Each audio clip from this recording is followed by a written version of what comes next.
علامہ ابو العلا مودودی اللہ مقامہ نے اپنی تفسیر سورہ احزاب میں تفسیر سورہ احزاب جن حضرات کے پاس علامہ مودودی صاحب کی موجود ہو وہ ابھی اٹھا کر دیکھ لیں، اور خاص طور پہ جو اس ماہ مبارک میں ٹی وی پر آ کر بیٹھ رہے ہیں اور مختلف عنوانات پر تحقیق کر رہے ہیں اور بات کر رہے ہیں اور کہیں اعتراض بھی کر رہے ہیں اور کہیں دلائل بھی دے رہے ہیں۔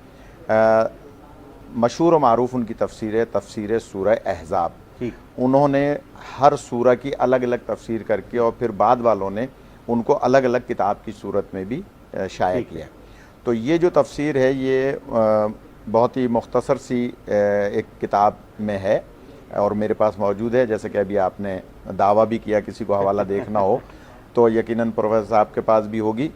اس کے آخری پیج پر حوالہ بھی دے رہا ہوں، آخری پیج پر یہ روایت موجود ہے کہ جس وقت آخری دور آئے گا اس وقت حضرت عیسیٰ علیہ السلام تشریف لائیں گے۔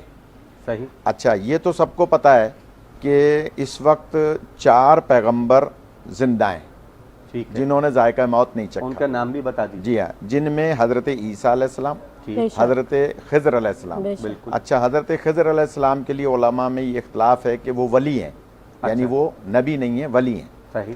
اچھا، لیکن حضرت موسیٰ جیسے نبی کے استاد بھی ہیں۔ بتائیے آپ۔ حضرت خضر علیہ السلام وہ تو قرآن ان کے استاد بھی ہیں۔ حضرت الیاس علیہ السلام، حضرت ادریس علیہ السلام، حضرت عیسیٰ علیہ السلام، حضرت خضر علیہ السلام، یہ 4 پیغمبر یا کہہ لیجئے 3 پیغمبر اور 1 ولی، یہ ابھی تک زندہ ہیں۔ ذرا اندازہ لگائیں، جو حضرات ٹی وی پہ بیٹھ کے یہ کہیں کہ امام مہدی علیہ السلام اتنا عرصہ کیسے زندہ رہ سکتے ہیں، تو میں ان سے پوچھوں گا حضرت خضر کیسے زندہ ہے، صحیح بات، حضرت الیاس کیسے زندہ ہے علیہ السلام، حضرت ادریس علیہ السلام کیسے زندہ ہے، حضرت عیسیٰ علیہ السلام کیسے زندہ ہے۔ جب یہ دیکھیے، یہاں ایک جملہ میں عرض کیا کرتا ہوں پروفیسر صاحب سے دعا لینے کے لیے کہ آپ زندہ رہنے والے پر اعتراض نہ کریں، زندہ رکھنے والے پر اعتراض کریں۔ واہ، اس کا مطلب ہے نعوذ باللہ آپ اللہ کی قدرت ہی پر یقین نہیں رکھ رہے، بے شک کہ جو آپ یہ کہہ رہے ہیں کہ وہ کیسے زندہ رہ سکتے ہیں۔ وہ چاہے تو جو قادر مطلق ہے، اس نے آپ کو کیسے زندہ رکھا ہوا ہے؟ بے شک، ورنہ اس مثلا ساتھ بھی آپ میں اپنی کیسے مرضی سے زندہ ہوں؟ لیں۔ بے کون؟ شک، تو عرض یہ ہے کہ قادر مطلق اصحاب ہے، کہف، صحابہ صاحب کہف۔ کہف، یہ میں جی ہاں، بہت اچھی مثال دی آپ نے۔ تو عرض یہ ہے کہ دیکھیے،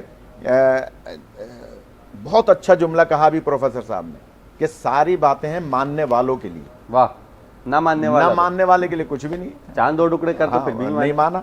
اور یہ بھی عرض کر دوں، اس میں ایک بڑا نکتہ ہے، آپ کے پروگرام ایسے ہیں کہ یہ سیریز ہونی چاہیے کہ جو حضور پاک سے ابو جہل نے کہا تھا نا کہ آپ چاند کو 2 ٹکڑے کیجئے، اس وقت رات نہیں تھی، جی دن کا وقت تھا، بہت چالاک تھا وہ، یہ چاہ رہا تھا کہ اس وقت تو چاند ہے ہی نہیں، کیسے 2 ٹکڑے کریں گے، لیکن نبی پاک کو اللہ نے اختیار دیا کہ انہوں نے لمحے بھر میں دن کو رات بنایا، چاند آیا، چاند کو نمودار کرایا، پھر 2 ٹکڑے کرائے، ہائے ہائے، اور نہ ماننے والوں نے اس وقت بھی نہیں مانا۔ وَاقْتَرَبَتِ السَّاعَةُ وَانشَقَّ الْقَمَرُ۔ قمر، تو اس کا مطلب ہے بقول پروفیسر صاحب کے جو نہیں ماننے والا ہے اس سے تو ہماری بات ہی نہیں ہے، اس سے تو ہماری کوئی بحث ہی نہیں ہے، ہم اسے کوئی دلیل بھی نہیں دیں گے، اس لیے کہ وہ تو نہیں ماننے والا۔ تو کتنا ہی دانشور بن جائے، ترکی والا نظام جو لانا چاہے پاکستان میں وہ کتنا بڑا دانشور ہو جائے، لیکن وہ نہ ماننے والے ہیں تو نہ ماننے والے، اور ماننے والوں پہ تو سرکار یہ گفتگو سننے کے بعد وجد کی کیفیت ہو جاتی ہے۔ اس لیے دیکھیے وہ بقیت اللہ موجود ہے، اللہ قادر مطلق ہے، وہ اتنے پیغمبروں کو زندہ رکھ سکتا ہے تو ہمارے اور آپ کے زمانے کے امام کو بھی زندہ رکھ سکتا ہے، اور ان امام کے آنے کی جو علامتیں ہیں وہ تمام علماء نے شیعہ سنی نے درج کی ہیں، یہ کہنا کہیں مستند نہیں ہے، یہ انتہائی میں کہوں گا کم علمی کی بات ہے اگر کوئی بھی کرتا ہے۔ تو گزارش یہ ہے کہ علامہ مودودی صاحب لکھتے ہیں کہ جب آخری دور آئے گا اس وقت حضرت عیسیٰ علیہ السلام تشریف لائیں گے، ٹھیک ہے، تو مسلمان پکار کے کہیں گے کہ یا عیسیٰ آپ نماز پڑھائیے۔ جی، تقدم۔ پہلا سوال تو میرا یہ ہے کہ حضرت عیسیٰ علیہ السلام سے مسلمان کیا سمجھ کے نماز کی دعوت دیں گے؟ اگر نبی سمجھ کے دعوت دے رہے ہیں تو ختم نبوت کا عقیدہ کہاں جائے گا؟ صحیح بات ہے، پھر تو وہ کلمہ تو میرے نبی کا ہے، شریعت کتاب، اور نماز حضرت عیسیٰ کے پیچھے اگر پڑھ رہے ہیں تو کیا سمجھ کے پڑھ رہے ہیں؟ اگر نبی سمجھ کے پڑھ رہے ہیں تو ختم نبوت ختم عقیدہ، اور ختم نبوت کا عقیدہ ختم تو دین ختم، سب کچھ ختم۔ تو اس وقت حضرت عیسیٰ علیہ السلام, یہ مودودی صاحب لکھتے ہیں, میرے پاس موجود ہے, آپ کہیں گے میں کسی اور پروگرام میں لا کے دکھا دوں گا, کہ حضرت مودودی صاحب علی اللہ مقامہ فرماتے ہیں کہ اس وقت حضرت عیسیٰ فرمائیں گے کہ تم اپنے امام کو بلاؤ.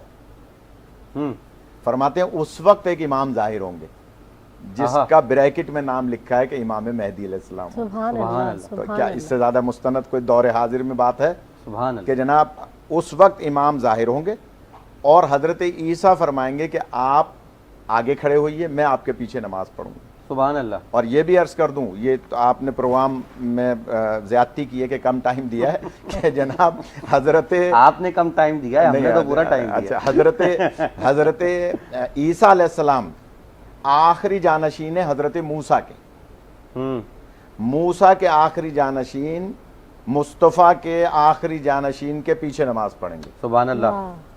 اور حضرت مہدی علیہ السلام ان کو نماز پڑھائیں گے. تو اس کا مطلب یہ ہوا کہ امام کے انتظار میں, جیسے کہ بڑا اچھا جملہ آپ نے فرمایا تھا, ایک ہے منتظر ایک ہے منتظر, جس کے حضرت عیسیٰ منتظر ہوں اسے منتظر کہا جاتا ہے. سبحان